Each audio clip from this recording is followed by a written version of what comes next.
Hello, welcome. Hello there. My name is Anastasia Macdonald, and welcome to the Real Daddy God Show. It's all about learning about God, learning to be fathered by Him through everyday living.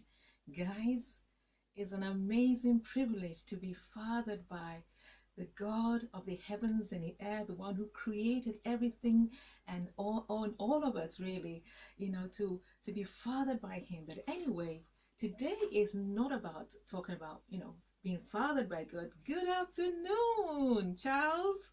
Hi. Thank you so much for joining me this afternoon. Thank you. Should I wave back at you? Okay, let me press this wave. Hello there. So, good afternoon. How is everybody? How's your family? Thank you. So, yes, today is the Real Daddy God Show. And like I said, it's all about learning to be fathered by God through everyday living. But that's not the topic today. Hello, Olukayode. Thank you. Good afternoon. How are you? Long time. Long time no see. How are you?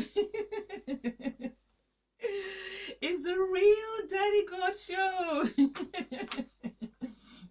And I'll just welcome everybody that the Real Daddy God Show is all about being fathered by God through everyday living. And this afternoon, I'm sharing with you the reason behind the Real Daddy God Show. Why have I decided? Hello and good afternoon, Abigail.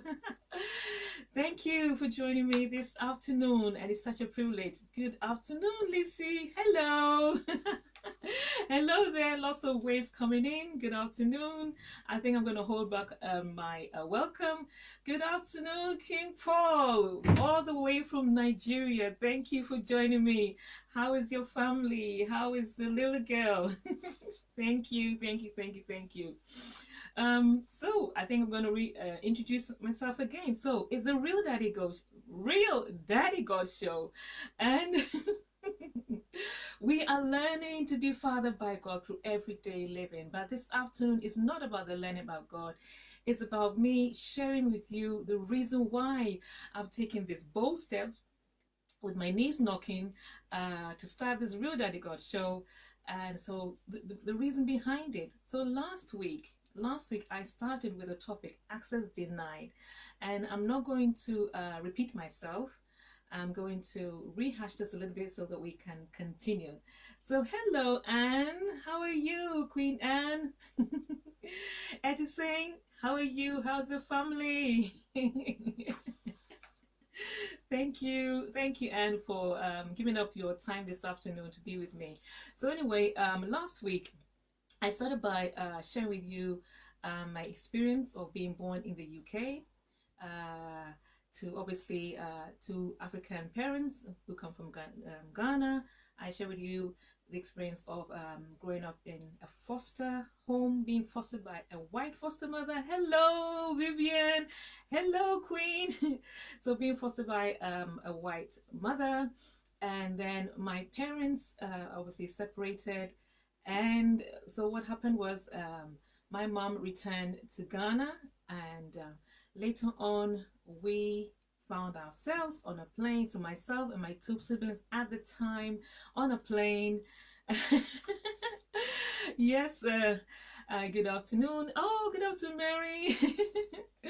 So we found ourselves on a plane to Ghana to go and join our mother. And I shared with you the horrible experience. Thank you very much, Queen Vivian. She says I'm looking good. Thank you so much for your kind comments. Anyway, so we found ourselves in Ghana with our mom, and I quickly thought that it was just going to be for a short time and we were going to return to the UK, but that's not what happened. So I grew up without a dad. I had a dad, but I didn't have a dad. When I was very young, I hardly saw him, but I desperately longed for my daddy. So now here we are in Ghana, and there was nothing from daddy. We didn't hear any word from him. There was no contact at all, no contact from my dad. And here I was growing up, a young girl needing her dad, but had no presence, no content, nothing from him.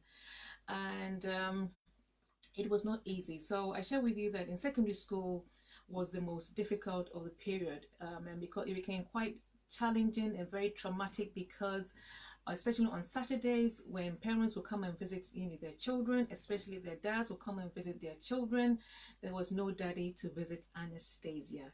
And that left, that made me feel very, very, very alone, very traumatized, and very angry and frustrated. And I share with you that I managed, I can't even remember how, but I believe it was my mom, after a long time, managed to locate or find my dad's address.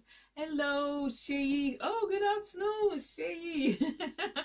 So I managed to find his address, and for the first time, I think I was 15 at the time, and wrote him during those days airmail, and wrote him a very, a very, very emotional letter. I have it here with me, but I've looked everywhere and I can't find it. So I wrote a very emotional letter when I was 15 in boarding school, and asking that why has he left us? Why has he dumped us? Why has he, taken us from the UK and put us in this horrible place called Ghana? And the situation, two different experiences. Why has he abandoned us? I mean, I felt the most abandoned person in the whole wide world. Anyway, so continuing, I said to you that I got married around 28, and came back with my husband to the UK. And so there was one day, I think it was my husband's brother that was getting married, and surprise, surprise, the place where he was getting married was the same borough where my father lived. So we decided that, let's go and see him. Good afternoon, Jane. Hello, Jane. Nice to see you, nice. So we decided, let's go knock on the door. And so I said, yeah, I mean, he's my dad, and I don't care, because by this time, dad had remarried, and it had been made clear that his wife didn't want us anywhere near their house or their marriage and all that. They didn't want anything to do with myself and my two siblings at the time. So like I said, I hadn't heard from my dad, for so many years. So that day we decided that, you know what, since we're in the area, we're going to take a bold approach and go there. So we went and knocked on the door. His wife who didn't want to see us, didn't want to see us, saw me, and she asked, what do you want? And I said, well, I'm here to see my dad. And she was very rude and said, your dad is asleep. She walked away, turned around, walked back, and shut the door, and that was it. So here I was, 20 years later, longing for my dad for so many years. Here I was right in front of his door, but access was denied. And that's the reason why I've titled this edition, Access Denied. Have you been denied access, by, an event, a place, a person, a thing? How does it feel like to be denied access? But in my situation, I was being denied access to my own father. And after 20 years later, I'm standing right in front of his door, and yet still I cannot gain access to my own dad. Once again, I was traumatized, I was disappointed, I had all kinds of feelings. It was not a funny situation. So I'm going to continue now to the part 2. So I've just rehashed the part 1, just give you a brief summary of part 1.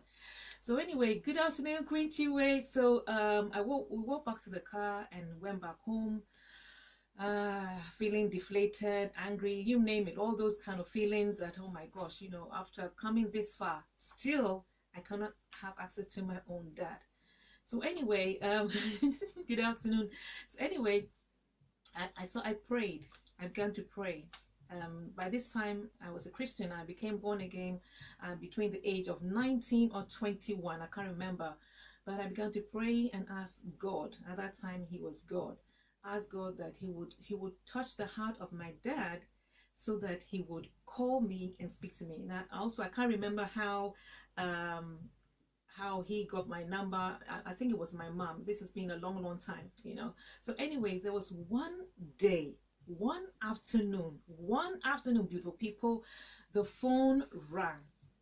And when the phone rang, I just knew that it was my dad. I knew that it was my dad. And indeed, it was him, you know. And I was so excited. I went, oh, Daddy. But guess what? All the expectations, all the welcome, and all the feelings of a daddy talking to their long lost daughter, or should I say my long lost father, it didn't happen that way.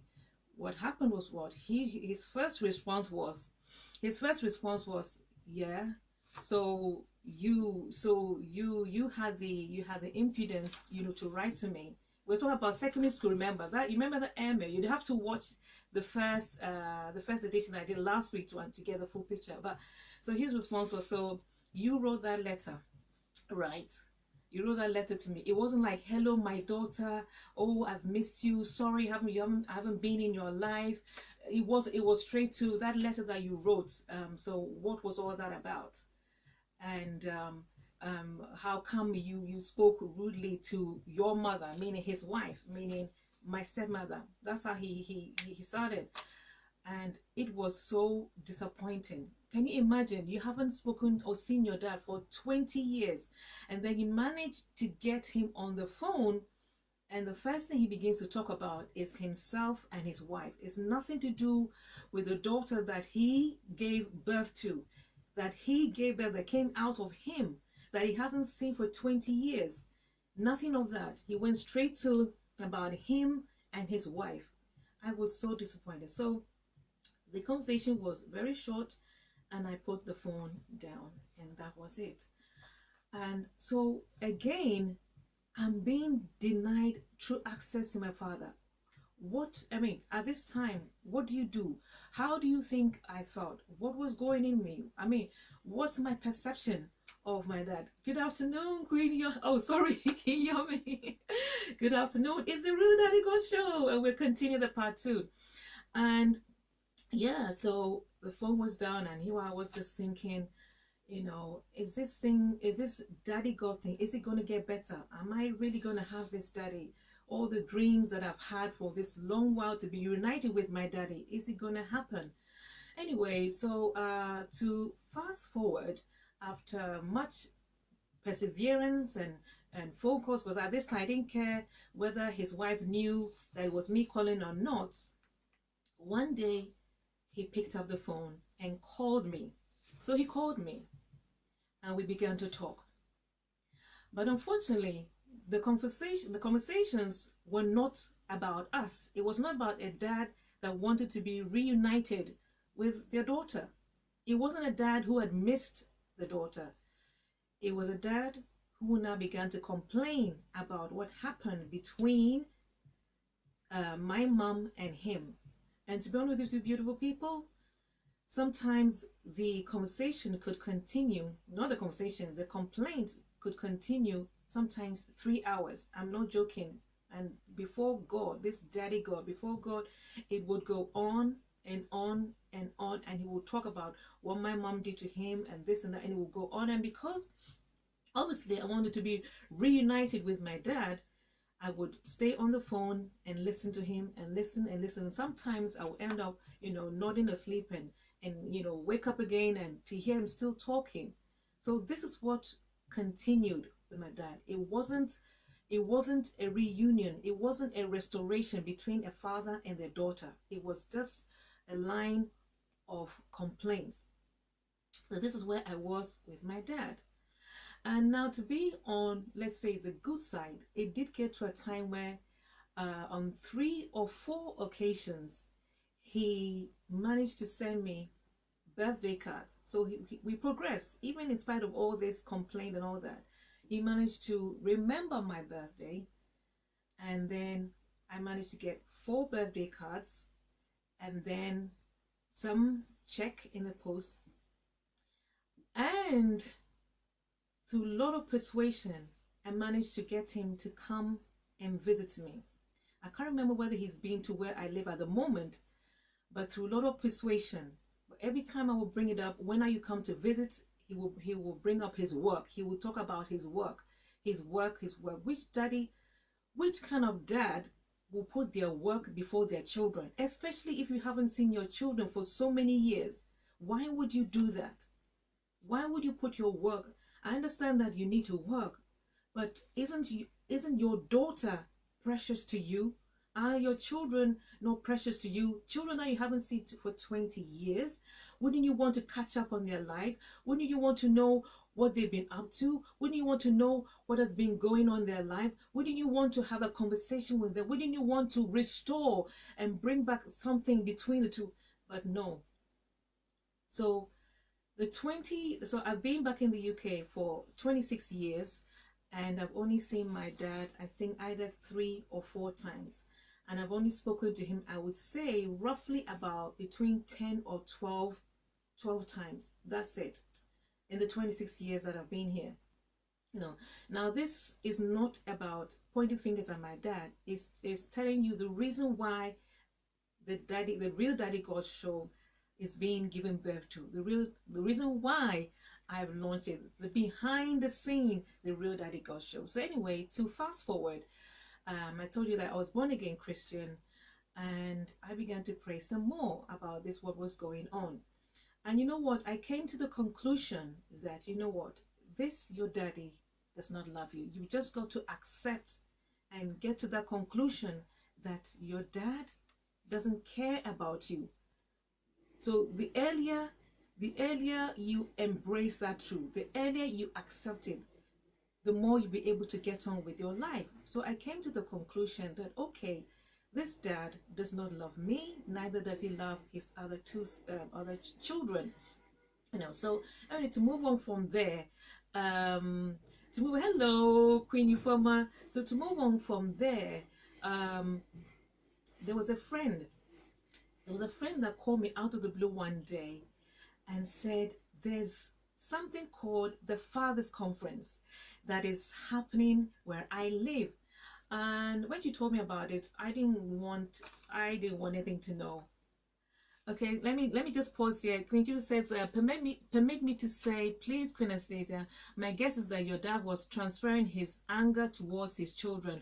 Yes, I guess so. Maybe the anger they had towards my mom, maybe it was my mom he was transferring to me. Maybe we were the brunt of his anger. Maybe. So anyway, fast forward to 2010, I got a call from this friend of mine in London. She said there's something called the Fathers Conference that is happening where you live and that you need to go. And I was like, no, I can't be bothered. I don't want it. I was not interested. But you know what?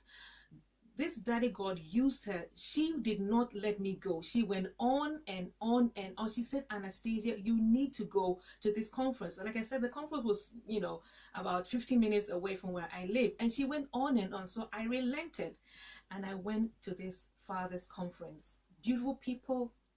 It was an event, an occasion orchestrated from above. It was an occasion that Daddy God wrote in his planner before I was formed in my mother's womb. Because when I went to this event, oh my goodness, the guest hosts were a couple called Ivan and Isabel Allen. And when I sat there, it was the first time I got to hear about Father God. Oh my goodness, I was mesmerized as they began to share their practical and daily experiences, their love affair, their intimate affair with the Father. They call him the Father. They shared experience upon experience upon experience about this Father, this intimate relationship they have with him, and I was mesmerized. And don't forget, I have been a Christian since I was 1921, and I've been to a lot of churches, but no church ever talks about the Father. Nobody talks about having an intimate relationship with him. If there's anything, oh, good afternoon, Queen Ola. I've been thinking about you, I've been thinking about you. And so none of the churches really talk about the Father. They talk about Jesus, they talk about being a savior, but it just stops there. They may you talk about the Holy Spirit, but it just does about this couple. Oh my goodness, they went on, and it was a 3-day conference. And so they shared practical experiences they were having with this father, this loving father. I mean, it was just amazing. I had had nothing like it. I was mesmerized. So beautiful people, that event introduced me to the Father. I got introduced to the Father. And you know what? Hey, good afternoon, Clement. That's my boyfriend. Clem is a very good friend of ours, and thank you for joining me live this afternoon, Clem. So anyway, beautiful people, so this conference I got introduced to the Father. A seed was planted in my heart at that event. And as it was planted, I was longing for the day that I could have this Father and God relationship, this Father, Daddy, God relationship.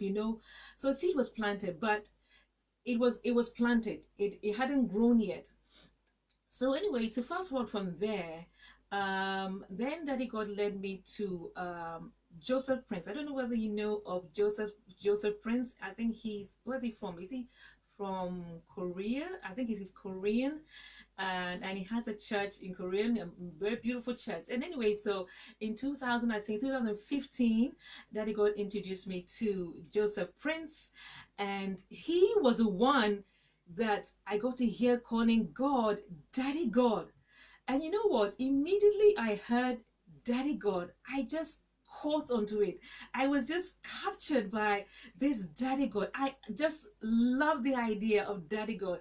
Daddy God to me felt so personal. So there and then I adopted Daddy God. God was no more a God. He was Daddy God. But I must say, for a brief, I must say that after the Father's Conference, I did adopt this Abba Father thing, Abba Father, and I even translated into my art. I'm going to show you one drawing that I did as a result of attending the Father's Conference, as it's here. It'll probably be back to front, but here is it. Here's one. I don't know whether you can see it, but it'll be, so that says Abba Father. I don't know. Abba Father, that's one of the doodles that I did then as a result of, and it's Abba Father. It says Abba Father and me. Abba Father and me. So I don't know whether you can see that on the camera. Abba Father and me. I know it's back to front. So that was a result of, my relationship that was beginning to grow with the Father. So anyway, like I said, so Joseph Prince, good afternoon, Kingsley Bravo. Oh, Pastor Kingsley, good afternoon. Hello. Oh, I'm so privileged. I'm so privileged to have all of you. So anyway, so Joseph Prince was the one that, gave me this Daddy God thing,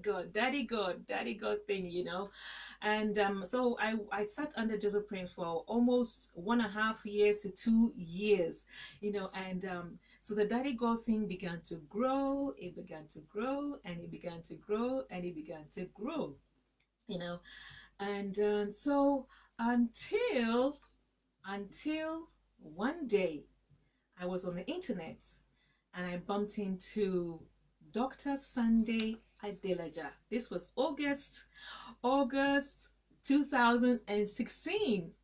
August 2016, I bumped into Dr. Sunday Adelaja. Now that very year, I was just tired of church. I was just tired of the religious things that were going on, basically, to be honest with you, and I'm not pointing any finger at any pastor or any church, but the reality right now is that we know how to go to church, we know how to read our Bible, we know how to pray, but when we talk about having a Father, God, intimate relationship with the Daddy, it's not really obvious, it's not practical in today's church. It's not.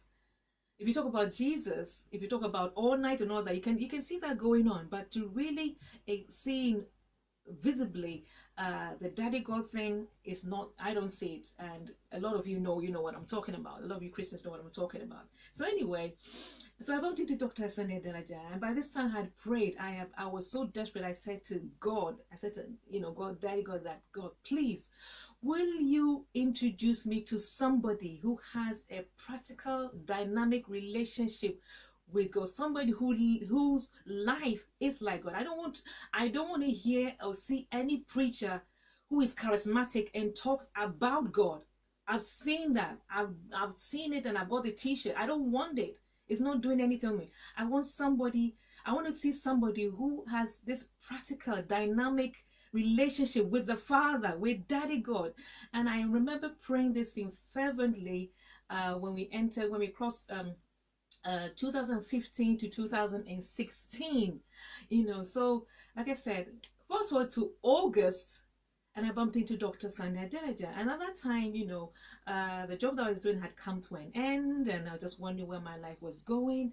And I saw this message that says why joblessness is a blessing. And I said, who has this audacity to say that joblessness is a blessing? So anyway, I listened to the message and I was hooked. I had never heard anybody teach in such a way that was down to earth, that was so embracing, so welcoming, so simple, so easy to understand. I'd never met anybody like Dr. Sunday. I mean, I've heard of him. I knew I knew he was Nigerian. He lived in a place called Ukraine. He had the most biggest church in Europe, about 30,000 people. I'd heard about it a long time ago, but I never ever dreamed that I would be connected to him.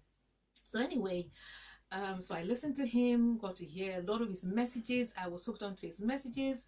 And then I got an opportunity in 2016 to go to Ukraine, to go to what is called the History Makers Training, which is a 5-day or 7-day intensive. Hello, Dee. Nice to see you, Dee. So I got this opportunity to go to Ukraine to go to the first History Makers Training.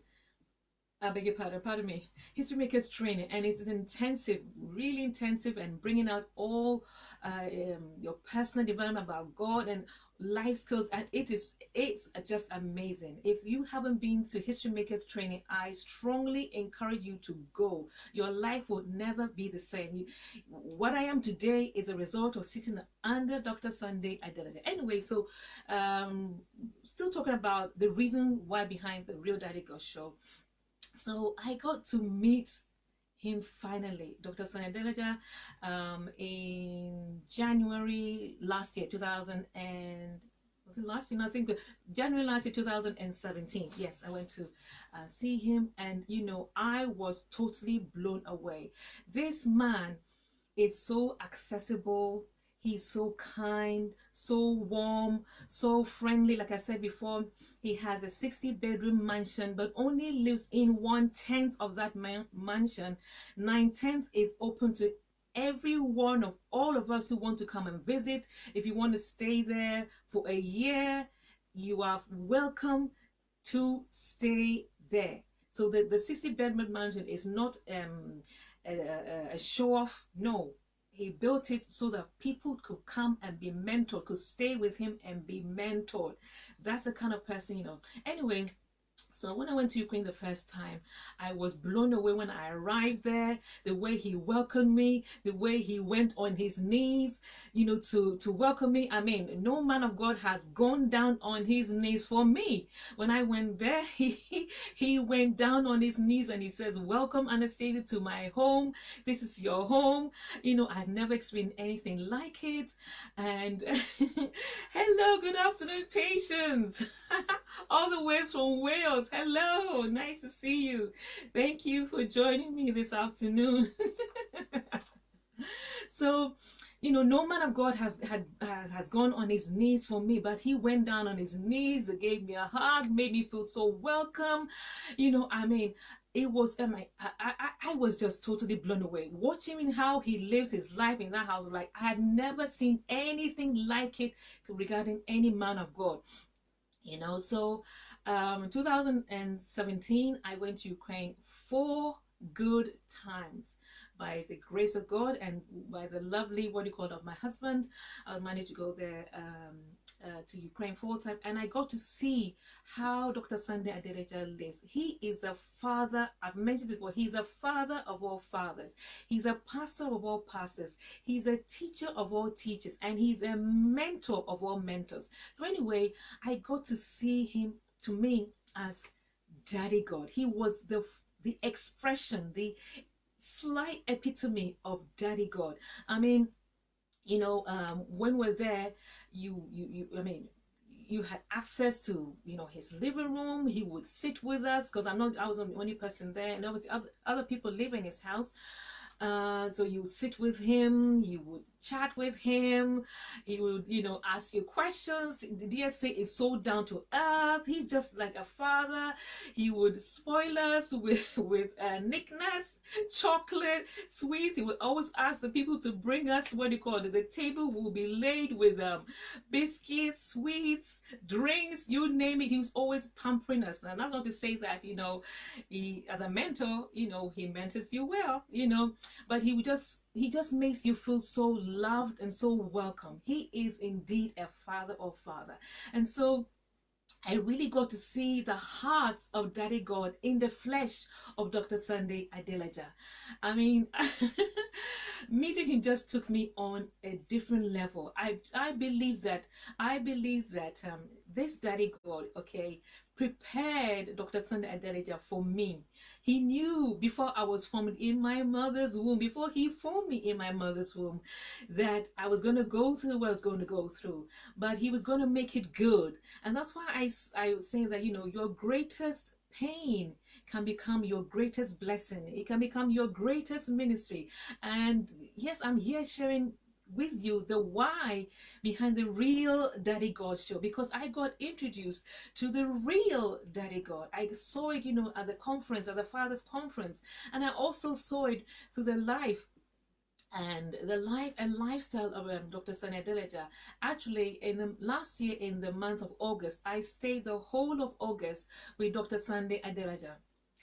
I stayed the whole of August there, and I got to see him. He's sometimes like a child. You know, the Bible tells us that if you want to enter the kingdom of God, then you have to become like a child. Dr. Sunday at most is you know, in his heart is like a child. He has a huge heart of compassion. You know, I know the world have tried to, you know, to spoil his name, to accuse him of all kind of stuff, to bring him down. But you know what? No matter what you say against Dr. Adeleja, the truth will defend itself. Anyway, so let me not lose track of what I'm saying. So I stayed the whole of August with Dr. Sunday, and it was just amazing. Day after day, we would congregate, because remember, I'm not the only one there. We would sit with him, chat with him, joke with him. Sometimes he would get us all on the sofa. He would say, come and see this innovation. And you know, you know, it's this sofa. But he would say we should all squeeze and sit next to him, just like a father. You know, sometimes I will be there just dancing with other mentees there. We'll just be dancing, and this has been caught, you know, on camera by Queen Maiwa. All of you know Maiwa. And we're just happy. It's like his house is a representation of Daddy God. And I've done a broadcast where I used analogies of Dr. Sunday, the house, in terms of the Father, Daddy God, and his house and his home, because that's what it's like. You know, I remember requesting to see Dr. Sunday one-on-one with him. And so I was there in one of the living rooms waiting for him, you know, because, you know, usually when you go and see a man of God, you know, you have to sit down, prim and proper, and, you know, because, you know, he's the big man, he's the man of God. So but you know, when Dr. Sunday came and joined me in his living room, he just sat there, just put his feet on the sofa, and I'm thinking, oh my gosh, what is this man of God doing? But Dr. Sunday, he's just down to earth. He's just down to earth, and we sat there, we chatted, sorry, we laughed, we giggled, we exchanged this thing. It was just, hello, good afternoon, Queen Monica. It was just a lovely experience. So I said to him that I remember saying to him that the first time I came there, I just experienced something different about the whole atmosphere and the whole environment. And he said, do you know what you're experiencing? What you are experiencing is not religion, you're experiencing, he called it the king. He said, you have now entered the kingdom. So there's a difference between the church and there's a difference between the kingdom.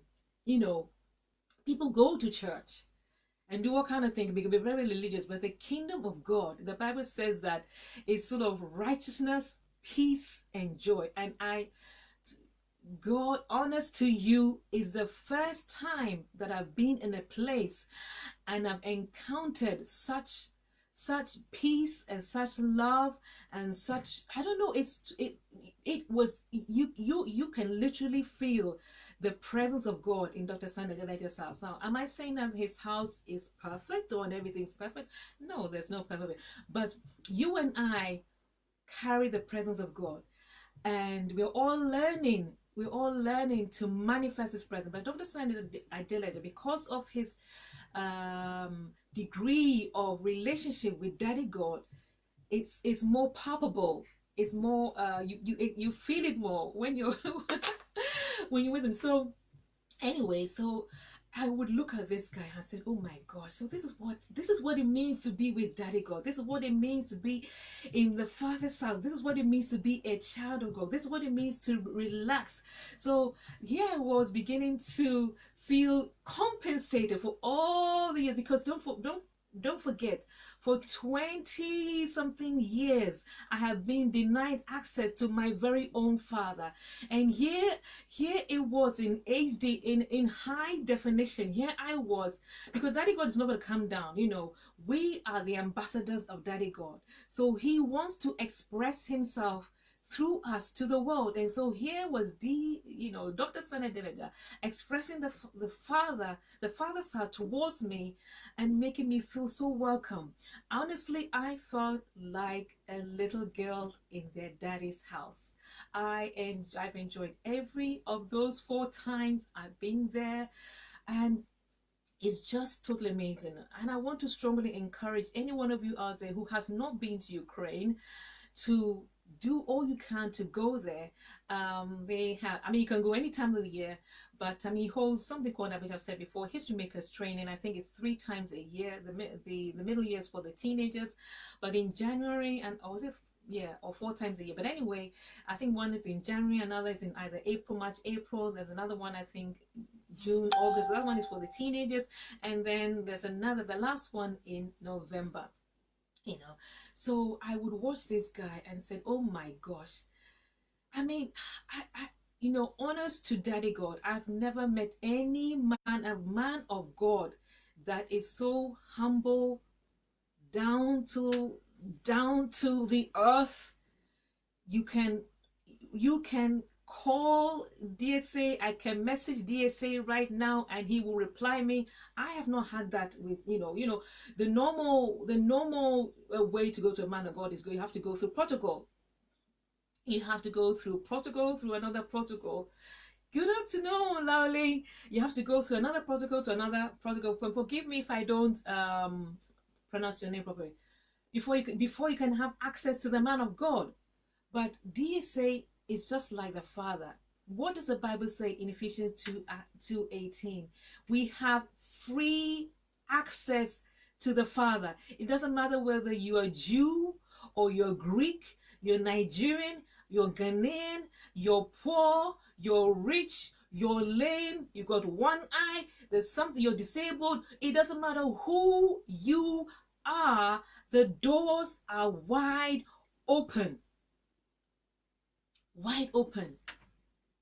Daddy God told me, He showed me, He illustrated to me, He compensated me by giving me free access to Dr. Sandy Ejene. He said, this is what it's like. Yes, I know Anastasia. all your life, or most, let me say, most of your childhood, you haven't had access to your daddy. You haven't been able to enjoy a relationship with your daddy. But don't worry. There's a big exchange here. Don't worry. I got you. I got you. And little did I know that this daddy God was going to plant a seed in my heart where I will start a real daddy God movement. I never saw it coming. I never in my whole wide world saw me, you know, see me, sorry, championing a movement that is all about the real daddy God, that would encourage people into this warm, dynamic, intimate relationship with the real daddy God. And this is what is called the Real Daddy God Show. And I'm so excited that, you know, this daddy God is giving me, I think, not double, not treble, not quadruple, but he's giving me 110% for all my trouble, because I'm spearheading a movement that is welcoming every one of you to come and be part of his family. This Real Daddy God Show is all about calling you to come back home. Daddy God is calling you and I back home. Our real place is with Daddy. It's with Daddy. It doesn't matter what you do. Look, you can get the best job, be paid the best job, get the biggest house, the best car, the best of the back, the best of the best. But without a relationship with Daddy God, it is nothing. Your life is empty. And if it's not empty, you explain to me why celebrities are committing suicide, why celebrities are hooked on drugs, celebrities that have lots of money are hooked on alcohol and are doing all manner of vain stuff. There's a hole. You and I have a hole. Only one person can fill that hole, and that person is the real daddy. So I'm talking about the why behind the Real Daddy God Show. Let me read some comments here. Vivian says, I'm in a travel status, sister. I have to go now, but I'll finish watching you later. Okay, thank you so much, Vivian, for joining. Thank you. See you later. Pardon me. So the Real Daddy God here is the only one that can fill your heart. You've got a huge hole in your heart. You were made for an intimate relationship with the Father. You were made for it. You were made for him. Nobody can fill that space. Not your husband, not your wife, not your siblings, not your church, not your job, not your riches, not your wealth, nor your fame. Nothing can ever fill that space. And that is why those that don't know God, because they don't know, they're filling it with alcohol, they're filling it with sex, they're filling it with drugs, they're filling it with TV, they're filling with every kind of thing, thinking that that is what will make them whole. But no. No. You and I came out of Daddy God. You know, you and I came from him. And when he made us, his whole intention was that we would enter into this friendship, this intimacy, this father and son, or daughter and father relationship. You know, so here I am today. I don't hold any grudges or what do you call it, against my dad, because I have something 110 times better. I must be honest with you. Before I had a lot of pain in my heart. I had a lot of bitterness in my heart, that how could a dad give birth to children, and regardless of what is going on between you and my mom, bless her wonderful soul, she passed away this February, regardless of what happened between the two of you, should we, the children, suffer for your mistakes? Should we suffer? Should we be the? But this is what happens. This is what tends to happen to, when there's a breakdown of a relationship between husband and wife. It is the children that end up suffering. It is the children that end up bearing the brunt of the relationship. So I want to use this opportunity to speak to you fathers out there, all you fathers out there, and mothers as well, that please, please, please, please, please, please, please, when the relationship does break down, please think of your children. I know it's not easy. It's never an easy process if the relation breaks down. I know that. I know that. It's not easy. But please think of your children, because they are the ones that carry this huge wound. I am 55 years young, and I'm barely, what's the word? Coming over all that has happened in my life. I'm on a journey of healing. I'm not healed yet, but I'm being healed day by day. But the greatest thing that has happened to me is encountering Daddy God. The greatest thing that's ever happened to me is being in a relationship with Daddy God.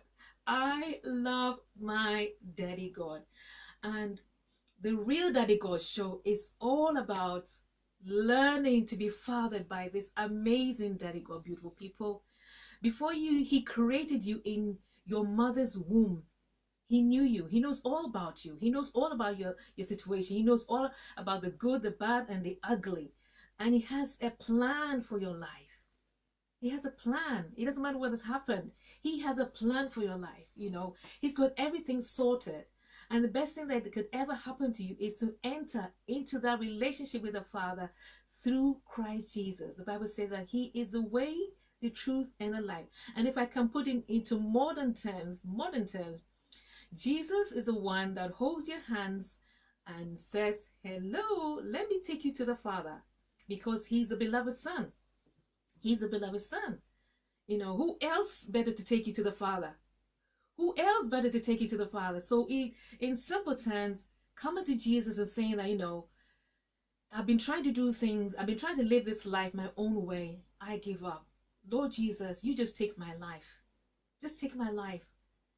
And he's going to lead you to the Father, and you are going to be engaged in the most remarkable relationship. There is no better relationship than the relationship with Daddy God. There is nothing that can be compared. Nothing. And you see what I'm sharing with you, I've only barely scratched the surface, actually. Every day is a day of discovery. I'm going to do something. You see me wearing this scarf. I'm going to detract a little bit because I feel like I need to do this.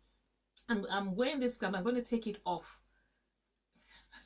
For those who left me will not see this bit. So, okay. So here we are. Let me just put this in.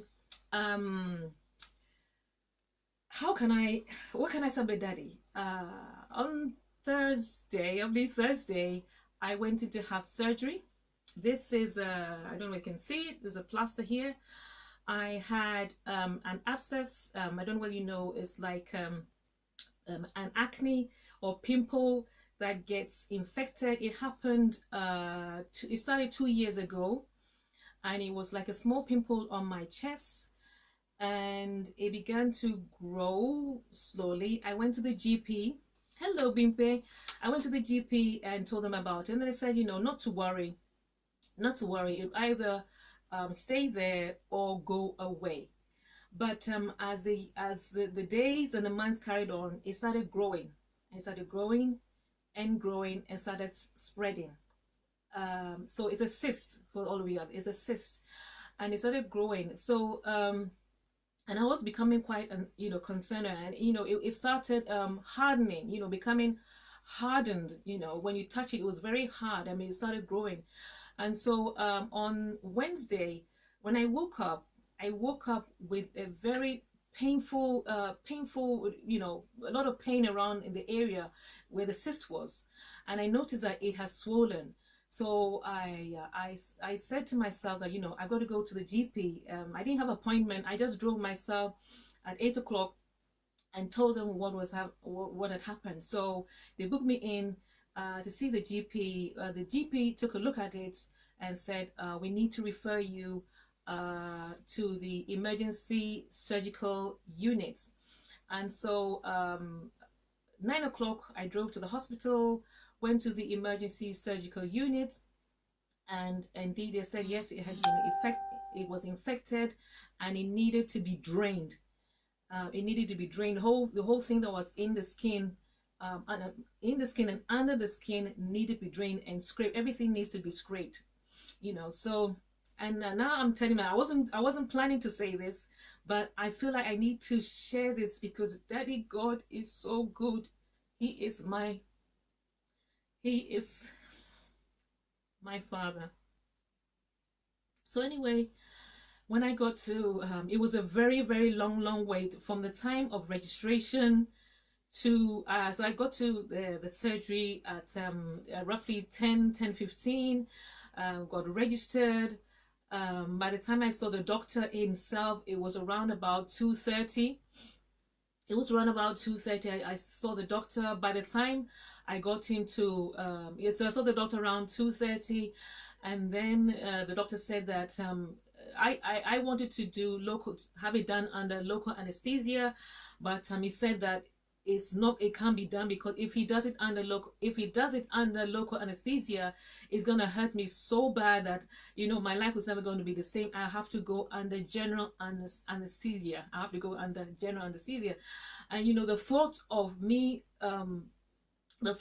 me being knocked out, I was really scared. I'm gonna be honest with you, Daddy God or not, no Daddy God. I told the doctor that I didn't want to go under general anesthesia. I just want, you know, the local. And he said no. He said he can do it if I want. He would do it under local anesthesia if I want, but it's gonna hurt me really, really bad, and you know, I'm not gonna like the experience. So anyway, to fast forward, I signed all the papers, called for my husband who was at home at the time, and finally at I think it was 8 o'clock. So remember, I've been there from 10:15.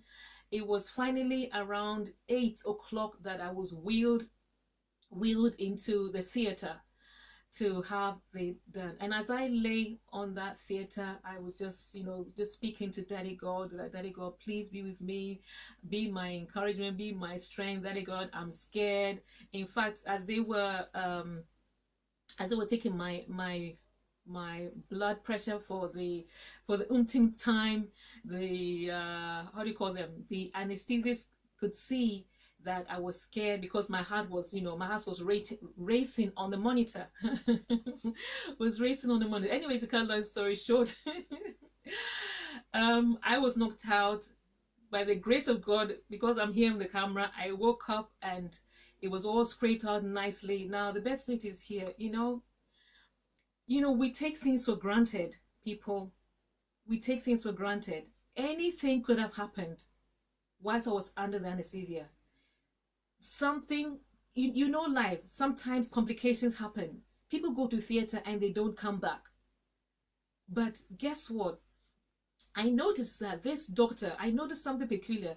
This doctor that examined me and looked at the cyst, he was there with me all the way. He kept on telling me, this is my patient. He was so warm, so kind. He kept on saying, this is my patient. And he was so friendly towards me. And I just caught on to that. Aha, this is a person that Daddy God has given to care for me and make me feel loved and cared for, in the flesh. He kept on calling, this is my patient, this is my patient, and he would smile at me, laugh at me, and I just felt so encouraged. Anyway, so by the time I came back and was restored and wheeled back, to the ward. Oh gosh, it was just an overwhelming experience, to realize that I'd come back alive. I'd come back alive, and I wish I can't show you a picture, but in my chest there is quite a big hole where the cyst was. There's quite a big hole because they had to go under the skin and really scrape out everything that was there. So I have um, quite a lot of bandage inside the skin at the moment, inside the skin, and for the next 1 week I have to go daily to have it removed. Anyway, so so I slept at the hospital, and beautiful people, I cannot explain it to you. As I lay there on that bed, I just felt this overwhelming presence of Daddy God surround me. I cannot explain it to you. I cannot explain it. I felt this phenomenal peace. It was like a blanket, like like when a parent puts a blanket over you, where the child feels comforted. That's how I felt in the hospital as I lay there, because obviously they had to shoo my husband to go home, to go back home, because the visiting hours were over. And so I didn't want to leave, but anyway, but Daddy God was there for me. He cushioned me with his love and with his food. It was just amazing. And so here I am today, alive. And just to rehash what Daddy God's doing, this morning I went to have my dressing changed. And you know what occurred to me? You know what occurred to me? The nurse that tended to the dressing, she said to me that that I should make sure that I drink a lot of water, have a lot of protein, and fruit and vegetables, so that it can heal quickly. And then immediately, beautiful, do you know what happened? Immediately I said, I wanted to just cry, because immediately it occurred to me that Daddy God has put healing in the body. He has fractured the body to heal itself. That even though, when you're sick, when you cut yourself, we take these things for granted. When you cut yourself, the body heals itself, doesn't it? It heals itself. Who put that healing factor in there? Daddy G, the real Daddy God, my Daddy God. And I thought, oh my gosh, he said, okay, I should drink a lot of water, take protein, take fruit and vegetables, and the body will quickly heal itself. And I said, oh my Daddy God, you are so kind. You are so good. You are so loving. You are so caring. You've even factored that. You know that we as human beings will mess up with our bodies. But because of your love, you put a healing system in the body, that the body should heal itself. And I have read that, that when you haven't taken care of it, let's say you've abused your body, so on and so forth, that when you take time, to eat the right kind of food and really take time to rest and all that, the body can heal itself within a year. Is it a year or two? The body will heal itself. I'm thinking, who put that healing in there? Daddy G. That's one of the names I call him. If I don't call him Daddy God, I call him Daddy G. He put that healing feature in the body. So anyway, I wasn't going to go there. That's why I wore this scarf. But why? Why not? Why not brag about my Daddy God? So I'm so grateful that, nothing happened to me, nothing went wrong, and I came back alive. And that I even have even these nurses, to tend to the wounds. All these things are things that we can take for granted, take for granted. But I don't want to take that for granted. I know that every step of the way that Daddy God is with me, and he's with you too. He is with you too.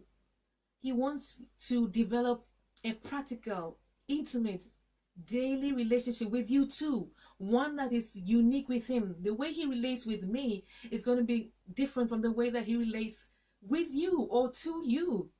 And so this Real Daddy God show is all about promoting, announcing, celebrating Daddy God into this journey of getting to knowing him better, getting to share our experience. So this Daddy God show is not a one-man show. Oh, no. It's about you and I, all of us coming together on this journey, and we are going to be sharing our experiences. We're going to be observing. We're going to be good students. We're going to be observing the nature, the personality, the virtues, the values of Daddy God and the kingdom. We're going to observe it, and then we're going to learn how to practice Some of us are already practicing, but we're going to get better and better.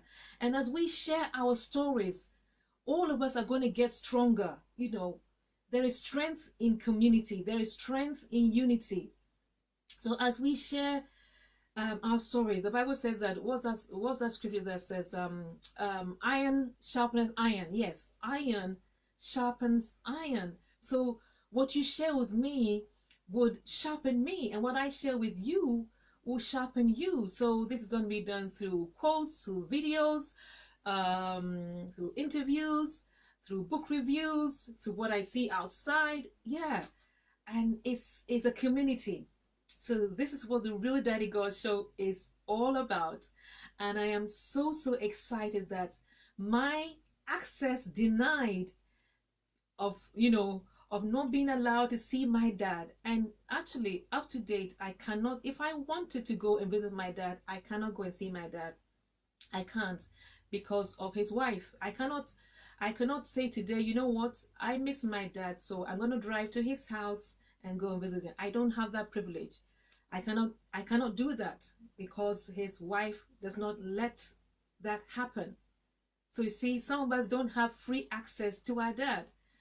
And the only way that I can contact him is at work at a particular time, but I cannot even call his house. He's told me that don't call the house. You cannot call the house. You cannot come to my house. So for me, the best thing that has happened to me is that I have Daddy God. I have free access. And he says, come boldly to me. I don't have to go through any protocol. I don't have to go through any angel Michael or Gabriel. I don't have to go through any pastor or deacon or prophet or pastor or teacher or whoever or deacon or deaconess. I have free access to my Daddy God, and so have you. So have you. So I'm a champion of the Real Daddy God movement.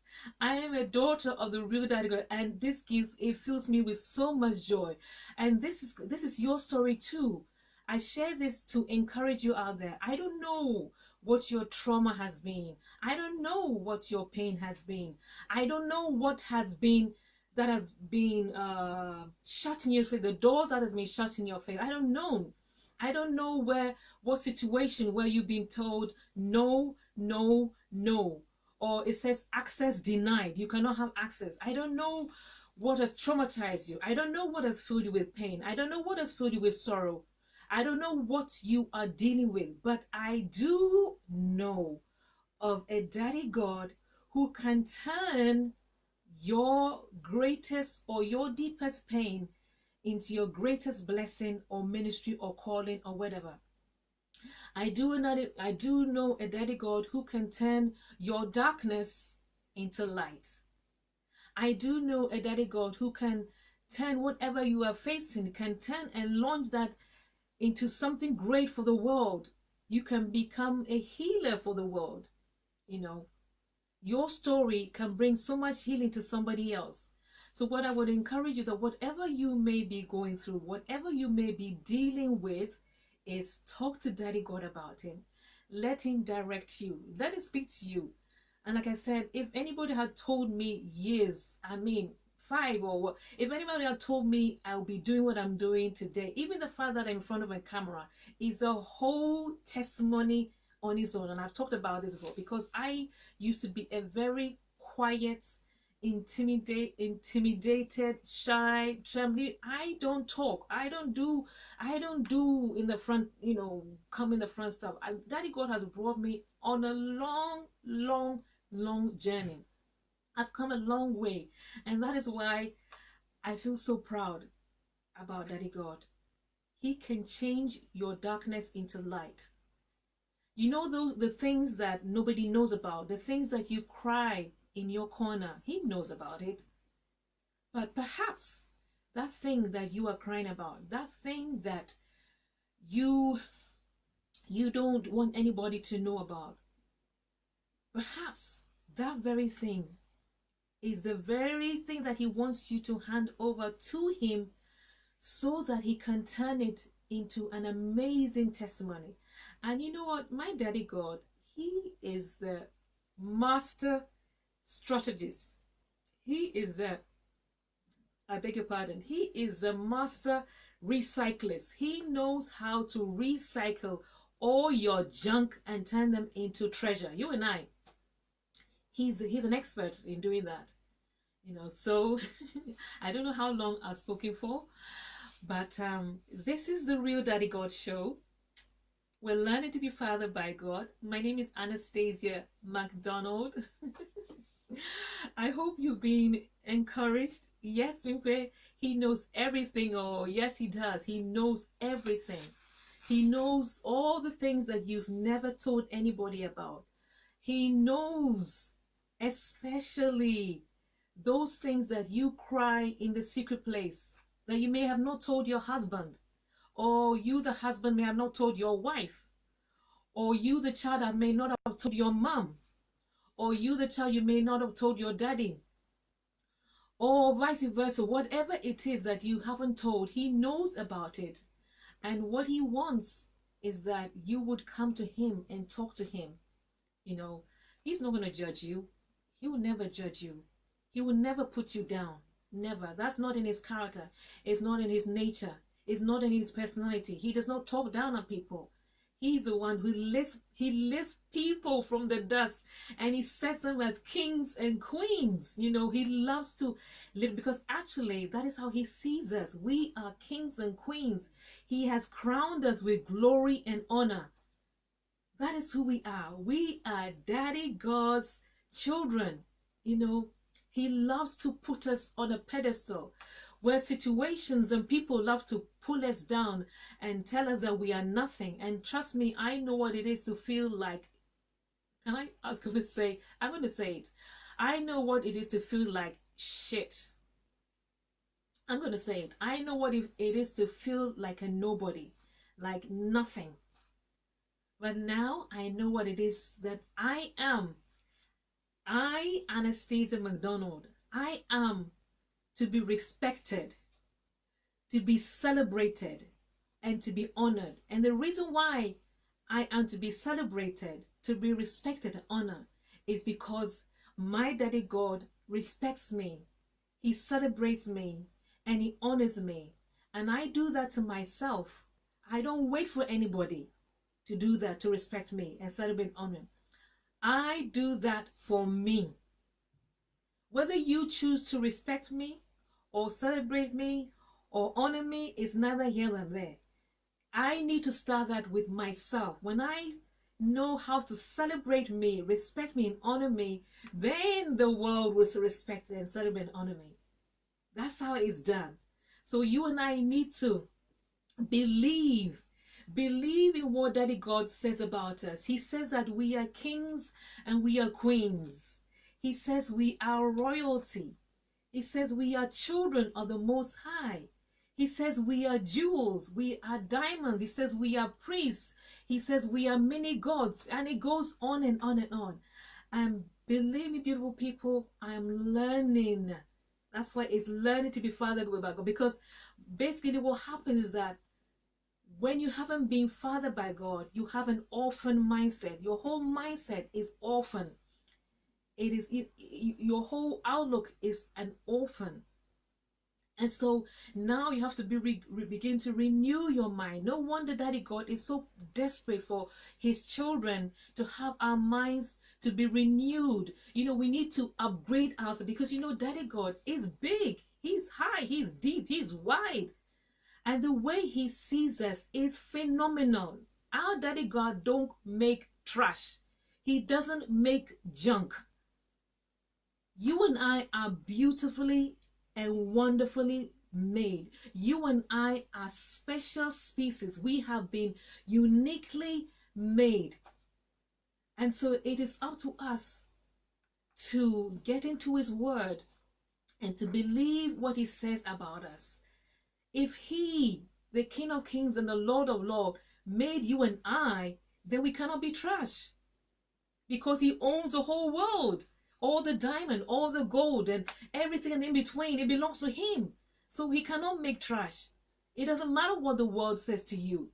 You are uniquely. There is nobody, there's never ever going to be a Queen Ola or Queen Chinwe or anybody. You are one of a kind. And so guess what, beautiful people? What I'm learning to do is to be the best form of Anastasia. I don't want to copy anybody else. I just want to be the best form of me. So that's what I'm doing. I'm working day and night to remove the junk that was put in my mind. And I'm going to do a new series called Reference Points. And we're going to talk about that aspect of how we are shaped and conditioned by these different reference points that I learned from Dr. Sonia Delaja. And I'm going to do a series on that. So I'm learning to reprogram my mind, all the rubbish and all the junk that was told either by my, sometimes as mothers, we say things that, we don't, no parent goes out, consciously saying that I'm going to brand my child negatively. But sometimes, because we're human, because we're not perfect, we can damage our children. We can do it. So we can get damaged through our parents, through our, siblings, what they say to us, through the school system, through our friends, through the work situation, through the environment, through culture, and all these reference points have a way of molding you into who you are not. So now you have to take time to begin to peel off layer after layer after layer to get to the real you. Because the real you haven't met the real you yet. You have not met the real you yet. The real you is hiding under layers and layers and layers of things, labels that have been said to you. It's hiding there. The jewel, the diamond that Daddy God made you to be is hiding under there. And so for me, my personal journey has been working tirelessly on my mind to renew and to get to the blueprint. That's the word, the blueprint, the way Daddy God made me to be, the real Anastasia. Like I said, the real Daddy God show. So the real Daddy God is showing me the real Anastasia, the one that was made according to his image and likeness. Before he formed me in my mother's womb, he had a picture and an image and a calling of who and what and all my ingredients, my personality, my gifts, my talents, what they should be. But society has told me different. Society has told me that you're average. Society has told me you are this. Society has told me you are that. Anastasia, you are that, and this and that. And then you end up becoming, especially from the age of 4, you begin to be shaped and take on this personality that bears no resemblance to the original plan of God. So I think I've been talking, oh my gosh, almost 1 hour, 20 minutes now, I think. So I'm getting really hyped with her because Daddy God is my most favorite subject. So I hope that my viewers, my listeners, kings and queens, beautiful people, that's why I call you beautiful people, I hope you've been encouraged in this episode or edition of the why behind the Real Daddy God Show, why I'm doing the Real Daddy God Show. I hope somebody out there is being encouraged. I hope somebody out there can look at their personal story and say that, oh my gosh, if it happened to this lady or if it happened for this lady, then I guess there's hope for me too. There's hope for me too. So I'm going to end up here. Thank you, every one of you, for joining me live this afternoon. Thank you so much for sharing your time with me. You could have been doing something else. Thank you so much. My name is Anastasia Macdonald.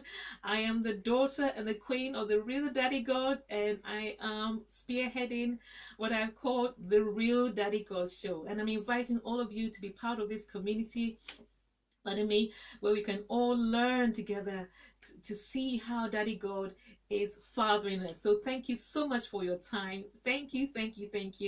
And I'll be back next week by his grace. Thank you so much, Ahmed. Thank you so much, Bibi. Thank you, Queen Chewy. Thank you, all the pastors and everyone out there, because I can't see your names now. Thank you so much. And Enjoy and have a wonderful rest of the afternoon. I'm always having my tongue twisted. Thank you so much for joining me this afternoon, and have a blessed time. And more importantly, I hope your relationship with Daddy God is strengthened. It is encouraged. Your relationship with Daddy God becomes more sweeter, more intimate. It becomes more real in your life. I hope that all becomes yours in the mighty name of Jesus. Thank you so much. Bye, everybody. Bye. It's the Real Daddy God Show, and it's Anastasia Macdonald. Bye, everyone. Thank you, thank you, thank you. Bye. Can I see your thumbs up so I can say bye? Bye, everybody. Bye. Bye, bye, bye, bye. Thank you. Bye. Thank you so much. Bye, Clem. Call me Clem. Bye, everyone. Thank you. Have a very good rest of the afternoon. Thank you. It's a Real Daddy God Show. Bye.